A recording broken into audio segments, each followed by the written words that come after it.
feel that shit, not even a little bit. Oh Lord, know yourself, know your worth, nigga. My actions being louder than my words, nigga. How you so high but still so down to earth, nigga. Niggas won't do it, Now, we can please do welcome it. out of the stage your host, T-Rose. Shout out to the bitches I ain't holding down the set. What's going on, Pittsburgh? How you guys feeling? Make some noise for yourself for coming out to support J.Russ and his birthday. We have a good time in this motherfucker tonight, right? There's gonna be some cussing going on. We real intimate and close. I hope everybody took a shower, right? All right. If anybody's offended by swearing, you get the fuck out of here right now, all right? I don't give a fuck. Some of you guys know me, some of you guys don't, right? If you know me, clap right now, if you know me. All right, so you're gonna see some same shit that you've seen before, but I'm gonna do some new shit too, because I don't wanna spoil. I got a new DVD coming out, so I gotta like save that shit for then, you know what I mean? So with that being said, if you do know me, didn't they tell you motherfuckers to turn the phone off? Who was that? Yeah, it was you? That was you? Was that you, boss? You motherfucker, pointing at you? Yeah, that wasn't you? You don't even got a phone, nigga. I don't got no phone. That shit is strained up. You know what that means, sir, strained up. You fucking don't know what strained up is. I've never seen you before.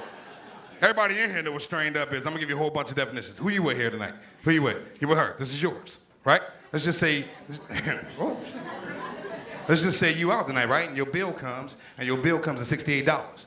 But you only got $23 in your pocket. You strained the fuck up. On the count of three, I want everybody in here to say strained up. Ready? 1, 2, 3. Strained up. If you're a woman and you got a size 8 foot and you're trying to squeeze into a sandal that's a size 7, you got a toe overboard, you are definitely strained up. If you're a fat bitch and you got little titties, you ever fuck a fat bitch with little titties, like her belly moving and her titties is staying still? You're like, bitch, you are definitely strained up. If you got a receding hairline and you got cornrows, you are definitely strained up. If you a man, you hard, you gangster, you a thug, but you ticklish, you are definitely strained up. If you a female and you and your mama pregnant at the same damn time, you are definitely strained up. If you a fat motherfucker, you get into a swimming pool with a t-shirt on. Motherfucker, we can still see you fat. What t-shirt contest? You are definitely strained up. You get where I'm going with that, sir? All right. If you're a man and you're married, but your side bitch turned up pregnant, you are definitely strained up. No, you fucked up. You don't want to do that shit. I'll tell you guys a little bit about myself, man. I'm from a small town called Aliquippa. I don't know if you guys know where that is, right? You guys know where that is, Aliquippa? That's where I'm from, born and raised, man. I got two kids. I got a son who's 18. I got a daughter who's 2. You're looking at me judging me. Don't fucking judge me, man. Don't judge me. Child support's a motherfucker. I had to pay one off to have another one. That's all it was. That's all it was, man. My son, very near and dear to my heart. Going to Kent State to play football, man. Get out a round of applause. Yeah. It's a good thing. They gave that motherfucker a free scholarship. I'm like, damn. And my child support over in June. I'm fucking fired up about that. I am fired up about it, man. My son, he's at this thing now where he's asking for advice with the ladies. That's his new thing. Papa needs some advice with the ladies. And I told him, I said, I remember going to my dad and asking him the same thing back in '93 when I was his age. I said, Pop, what's the best advice you can give me with the ladies? He said, son, take whatever you know best and apply that to any given situation. So back then, what I knew best was Nintendo. That's what I knew best, right? And I remember there was a code you could punch on the controller. It would take you from the beginning of the game straight to the end of the game. One time I had my hand down this girl's pants and I'm like, up, up, down, down, left, right, BA, select, start, and we fell in love. It was the best advice I ever got. My son, he got a big dick. It's crazy. Fully grown adult penis since he was like 9 years old, and he gonna come to me one day and say, Dad, I got a question. I said, what's the problem, son? He like, yeah, whenever you're taking a shit, what do you do with your dick so it don't hit the water? I'm like, motherfucker, I never had that problem. Let me see your dick. I got big balls and a little dick. From the side of like a whistle. Like, time out. Whistle dick. Time out. My daughter's biracial. She's biracial, man. She's, I'm the black part, obviously. My wife is white. My daughter, when she was born, all right, let me tell you this. My daughter was born. She came out whiter than I wanted her to be. Like, I thought she was gonna be Halle Berry complexion, right? My daughter came out white as a motherfucker. She looked like you. She looked just like you, right? Looked just like you. Like my daughter in fucking 30 years, that's right there. That's what I'm looking at, right? And I'm like, God damn, this motherfucker might not be mine. I got her swabbed and everything. I had to make sure, you know? So the funny thing about her being biracial is I want her to act black. Her mom wants her to act white. So I'm like, you look white, you gonna act black. But on Wednesdays, see, that's my wife's day to watch my daughter. They call it White Wednesdays, right? My wife trying to make her as white as fucking possible, which is fucked up to me because, you know, I'm out running errands. I come home, I walk in the house, my wife's like, hey, guess who loves hummus? I'm like, what? Fucking hummus, bitch. This is dumb. Then I look at my daughter and she like, Daddy, Freebird. Freebird? I can't fucking stand this shit, man. So on Mondays is my day to watch my daughter, right? So on Mondays, I watch my daughter. I try to niggertize her. That's what I want to do. We wake up late. We drink Kool-Aid. We watch Sanford and Son, chicken watermelon. I don't give a fuck. She have a relapse. She like, Daddy, Freebird. I be like, put them fingers down. Black power, bitch. That's where we going, all right? That's what we doing with this. Moved to a new neighborhood, man. All white neighborhood. I thought I made it. I'm like, yeah, I got a fucking picket fence, in-ground pool. I'm doing good for myself. Moved to a completely white neighborhood, man, in a place called Penn Township. You guys know what that is? Yeah. Fuck. See? Right. You ain't black, motherfuckers. I'm the only nigga out that motherfucker. I remember the day I moved in, I was so fucking proud and fired up, man. I'm driving my moving truck there. I'm playing 2 Chainz. I'm bumping my shit. I'm pulling up to my house, right? My nice new house. I'm fired up, man. And you should see all the fucking neighbors lined up. They got fucking fruit baskets, fucking cookies, flowers. They fired up for me, right? They can't wait to meet me. I can't wait to meet them. But as I'm driving up, I'm like, you know what? You know when you in a fucked up situation and you black and there's like a lot of white people, like you feel like a little like strained up, you know? So I'm pulling up. I'm like, man, it might be racism around this motherfucker. I might have bought a horrible house. I don't know where the fuck I'm living at. I pull in, I get out the truck. These motherfuckers see me, they go right back in their house. They like, I look across the street, this motherfucker throwing a fit because he can't believe I moved in. Like, there goes the neighborhood because I moved in. I look over, this motherfucker like, God damn it, fuck. He's throwing his hands in the air and shit. He comes over to my house the next day. He says to me, I got a question for you, buddy. My name's Todd. I'm like, all right, what's up, Todd? The fuck you want, man? He say, yeah, what do you do for a living? So, you know, that's a racist question to me, man, right? I got offended like a motherfucker. I was like, hey, I sell cocaine, and I walked the fuck off. All right? I just got the fuck out of there, man. So the next day, this motherfucker comes over to me. He's looking out his window because he really want to know what the fuck I do for a living. He's trying to catch me coming home. So he comes over the next day. He was like, hey, you play for the Steelers? Got a nice car, in-ground pool. You play for the Steelers? I just looked at him like he was fucked up. I didn't even answer and walked right back in my house. So the next day, I said, I'm gonna start fucking with this guy. I come home, the next day, I get out my car. He's sitting in his yard looking at me like this. I had a helmet and some shoulder pads. I was like, next day, I'm cutting my lawn. I got on a UPS outfit. I'm like, third day, I'm watering my grass with scrubs on and shit, like I'm an RN. I hate this motherfucker, man. Shit gets ridiculous, man. We got some couples in the building, man. If you on a date right now with your mate, your boyfriend, your girlfriend, your side bitch, whatever, make some noise. Yeah? Yeah? That's cool, that's cool. Who in a fucked up relationship in here they don't want to be in anymore? Anybody? You speak up right now, man. Nobody? I was in a fucked up relationship before I got married. I remember I was trying to get rid of her and I got smart. I invited her over to the house. I said, come over, I'm gonna give you the best that I got. She got to my house. She was ready to go. I just started peeing in the bed. Fuck it. She left me that night. I did that shit to every chick I met after that. If I didn't like you, I peed in the bed. Then one time, I met one bitch, she peed in the bed too. I'm like, God damn it, we still together. This is ridiculous, man. I hate bathroom attendants, man. Clap if you know what I'm talking about. You see them in the nightclubs, the bathroom attendants. I can't stand bathroom attendants, man. If you don't know what I'm talking about, you go into a bathroom, there's a guy in there and he's selling candy, gum, cigarettes. Right beside that, there's a guy taking a shit, another guy taking a piss, right? It'd be fucked up if you came to my house, I had a bowl of Skittles on the back of my toilet. I'm like, here, eat some of these. And doo-doo Skittles, shittles, taste the rainbow. What the fuck? Shittles, that's clever. That's a clever fucking joke. Where the ghetto girls at in here? Anybody ghetto? If you ghetto, man, I know you can clap. I know it's a small room. You don't want nobody to really fucking know. Just blink. I don't give a fuck. Like, anybody ghetto here? Everybody fucking good. Ain't nobody ghetto? I see a couple ratchet motherfuckers in here, man. You gotta see what the fuck I'm looking at. Ghetto shit, man. Ain't nothing wrong with being ghetto, man. I dated a ghetto girl, man. She had the big booty, EBT card and shit. She was ghetto than a motherfucker. She was ratchet. Like every time you went over her house, she had dirty dishes in the sink and shit. Her kids spoke to strangers like, fuck it, what's up? How you doing? I'm like, yeah, you a ghetto motherfucker, man. You ghetto, man. And she told me one day, she was like one of these. She went off on me. She's like, T, fuck you. I'm like, what the fuck did I do? She's like, I'm gonna let you know. If you ever cheat on me, I'm gonna key your car. I'm like, whoa, calm down, bitch. First of all, I don't even fucking got a car, all right? And I cheated on your ass last night. So the next day I'm at the bus stop, here come this bitch keying the fucking bus. Just ghetto than a motherfucker, man. Can't stand the ghetto bitch, man. Can't stand it.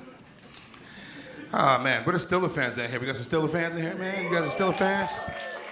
Yeah, man, it was hard watching the Steelers this past season because every time we get going good, we'll fuck up. Like with Cleveland and Tampa, last 2 seasons, 8-8. Like every game I watched, I felt like I was Charlie Batch when I was watching the Steelers. Like you want to help, but you can't. You're like, put me in a game, coach. What the fuck? These motherfuckers are sorry, man. I want to thank you guys again for coming out and supporting live comedy, man. Give yourselves another round of applause for supporting that. I do got a message. I will be, I don't know, a lot of you guys know me, and a lot of you guys have followed my career. For 14 years, I've been doing comedy, and God has blessed me. I'm gonna tell you this is the truth. I get to headline the Pittsburgh Improv and 3 other clubs across the country where I'm the national headliner now. So I don't open up for motherfuckers open up for me now. And that's April 17th through the 19th. And because you guys came here to support my man J.Russ, what I got for you guys is I got passes afterwards. I'll just give them to you. They're $5 passes. If you buy my ticket online, it's $17. This gets you in for $5, just because y'all came out and support and show love. All right? So please come through and see that. I did a couple new jokes that you'll see over there, and I did some of my old jokes tonight, as you can tell. So I just want to let you guys know that. And some motherfuckers were reciting this shit with me. I'm like, motherfucker, I don't give a fuck. You're not gonna get all my new shit out of me at this show. All right, so again, I'm gonna do one more. And then we're gonna get the show started. Is that cool? Do one more.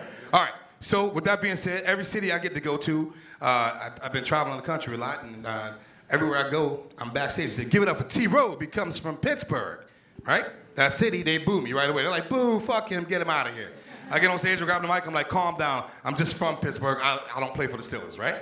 All right. Well, not in Detroit. I'm in Detroit, Michigan. I'm backstage, hanging out. They say, give it up for T-Row, and they kind of clap. So I get fired up. I'm a comic. I got no filter. I get to the stage. I grab the mic. First thing I say is, fuck the Detroit Lions. They kind of clap. They agree. They're like, yeah, we ain't shit. We ain't shit. All except for this one dude in the front row. Remind me of you, sir. Big white dude, you know. He's all stocky and shit, like 6'1", maybe 300 pounds. He stands up and says, hey, don't talk shit about the Detroit Lions. I said, excuse me, sir, my show, my microphone, fuck you and the Detroit Lions. Then I thought about it, he pissed me off because he interrupted me. I'm like, you know what? Fuck the Temptations, fuck Motown, fuck 8 Mile, because I think it was filmed here. I went off, right? I went off. He looked at me and say, I play for the Detroit Lions.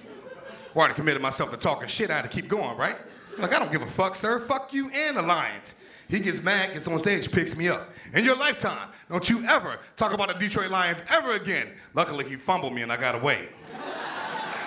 That's my time, Pittsburgh. We're gonna keep this show moving. You guys ready to have a good time tonight? Come to the stage, man. I'm so proud of this brother, man. I worked with him on open mics for a number of years, and he's starting to bud and come into his own now. And you know, everybody knows comedy's fucking difficult, man. It's hard to get up here and express and make you motherfuckers forget about y'all problems.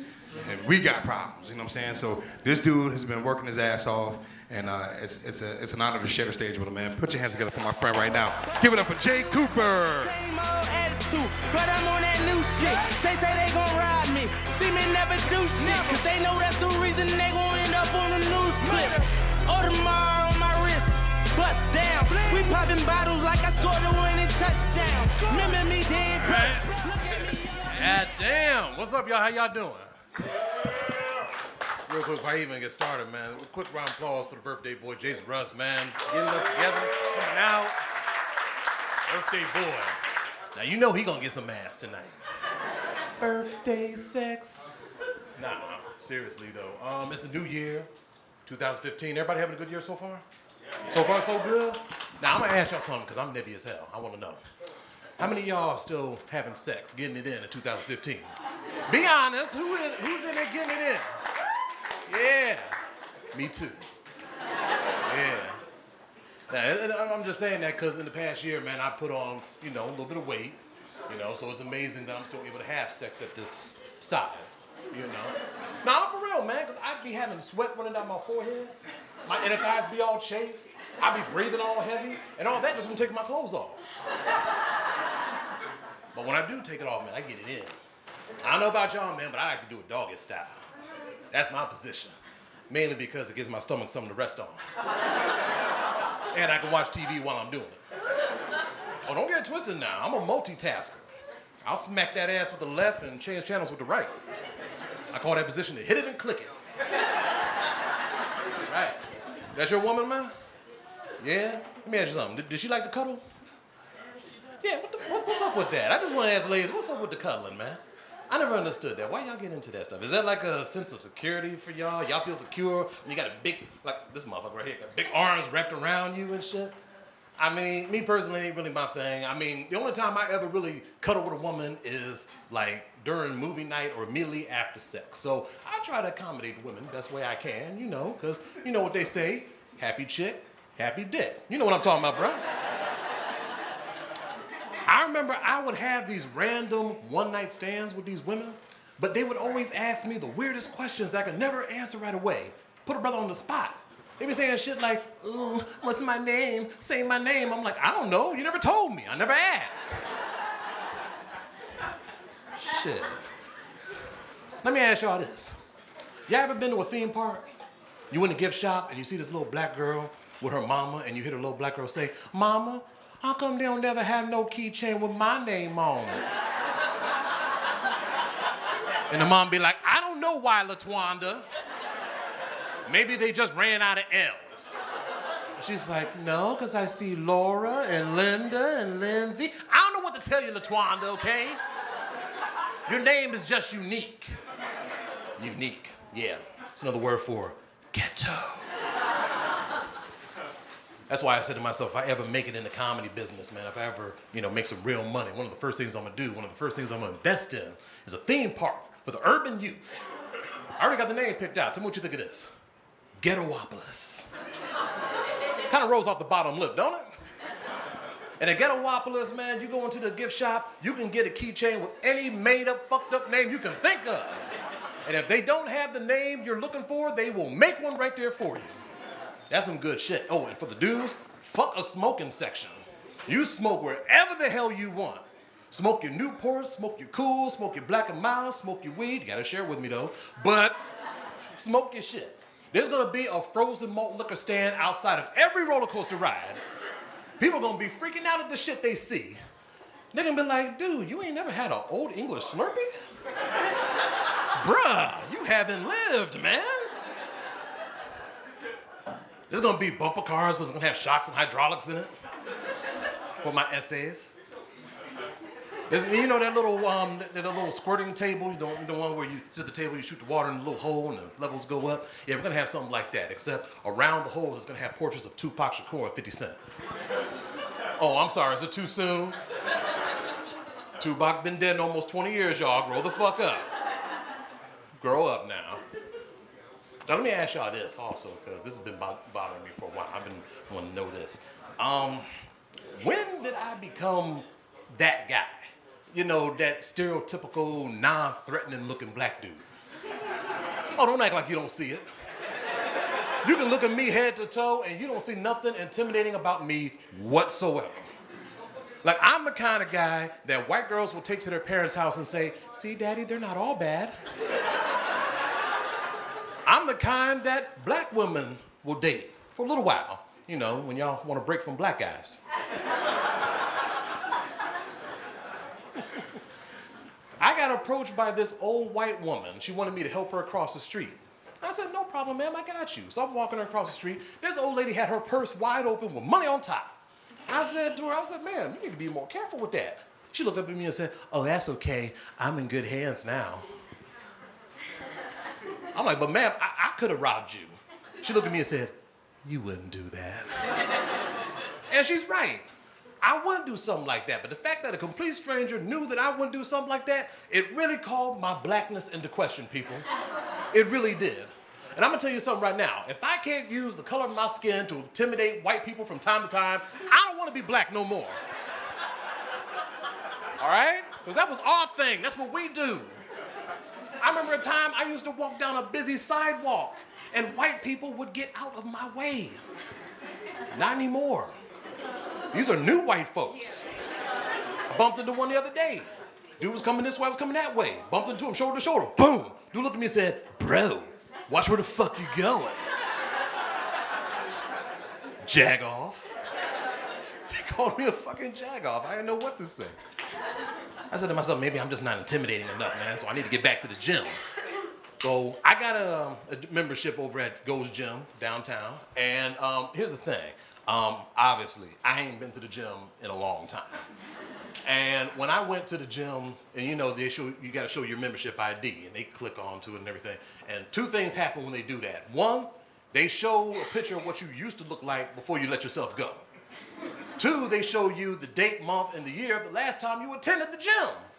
So the woman clicked on my membership ID, and then it was like, she looking at the screen and she's looking at me. And then after that awkward pause, then she started, you know, she wanted to break the silence and start saying some shit like, hey stranger, how you been? Long time no see. You're looking different. I'm like, bitch, shut the hell up and give me my damn towel, man. Nobody asked for your damn opinion. I pay $20 a month. Respect this. Shit, I don't want to hear all that. $20 a month is a bitch, man. I mean, especially for somebody who ain't making no money. How many of y'all got a legit job? You know, a job that where you actually get a paycheck?